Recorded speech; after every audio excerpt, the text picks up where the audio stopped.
Greg, you're an Islander. What do you think of them moving to Brooklyn? I'm not going to Brooklyn. How come?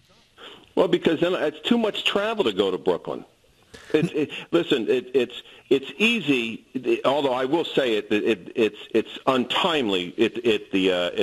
Over at MetLife Stadium. I mean, it's 55 miles from my house, and it takes me an hour and 15 minutes to get there before the game and 3 hours to get back. But that being said, that sure beats driving to Brooklyn or trying to take mass transit to Brooklyn.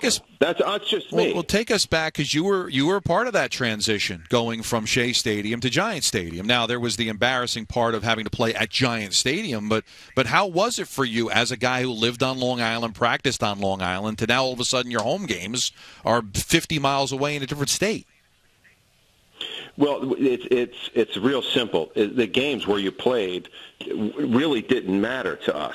It wasn't about that. It was the practice facility, which was on Long Island, made it really just like we were still there. You know, you only went over there to play a game. It was not a big deal for us to go do that, other than in preseason when you went over to a game on Friday night, and it took you 3 hours and drop dead traffic. Right. You found out, we got to leave on Thursday to get there. Now, Greg, you correct me if I'm wrong. You own a club right around Nassau Coliseum, right?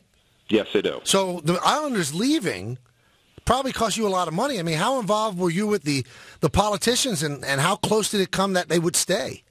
Well, here was the thing with the Islanders staying there. They wanted to build that lighthouse project at the Nassau Coliseum, and the big problem with that was the uproar about traffic was reality. If they would have built that there, you would have destroyed the Hempstead Turnpike Meadowbrook Parkway interchange there. You should see the traffic on Hempstead Turnpike now without an Islander game. So you want to now build a whole big place over there? You should see when people are going to Roosevelt Field on the Meadowbrook Parkway, the traffic is backed up forever to try to get on and off the Parkway. So if you built the lighthouse, everyone that lives on Long Island, particularly in Nassau County within that area, would have been tremendously stalled for trying to get where they wanted to get, just on the side streets alone, let alone the major arteries. All right, let's talk about the bye, a chance for the Jets to make some corrections, and maybe one of the most glaring ones from the win in London, 14 penalties for 163 yards. What does Todd Bowles and his coaching staff do to try to reduce that number? I think that you have to get another officiating crew in there. Let me just say this. Penalties are a part of the game. Every player that plays knows it. You don't want to get yourself in a position where a referee wins or loses a game for you. That being said, they never do, until I just saw a game where they batted the ball and Seattle won the game.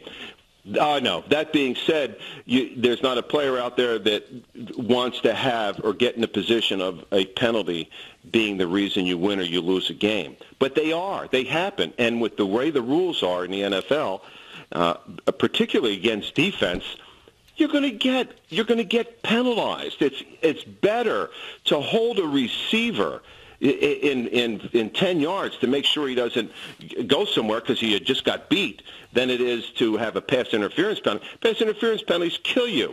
That being said, you have a hard time practicing technique all the time because it changes. The speed of the game changes. The plays change. You may get one play and not expect another. Next thing you know is you end up guessing, which causes penalties. Once you start guessing, then you're really going to get yourself in a big bind. So as a player, stop guessing. If you stop guessing, your penalties will be reduced. That being said, they're not going away. You're going to have penalties. In that game, both teams were penalized tremendously. I think that may have been one of the reasons why the Jets were saved anyway, is that the Dolphins must have been penalized 10 times also. I've heard so much, the Jets defense is so good. This team could go far in the playoffs if only they had a quarterback. Do you think Fitzpatrick is enough for them to go far and to make the playoffs with the defense that they have? Well, I think they are. I think that is very true. And I've had these conversations with Don many times. Listen, if you have a great defense, I'm telling you, tops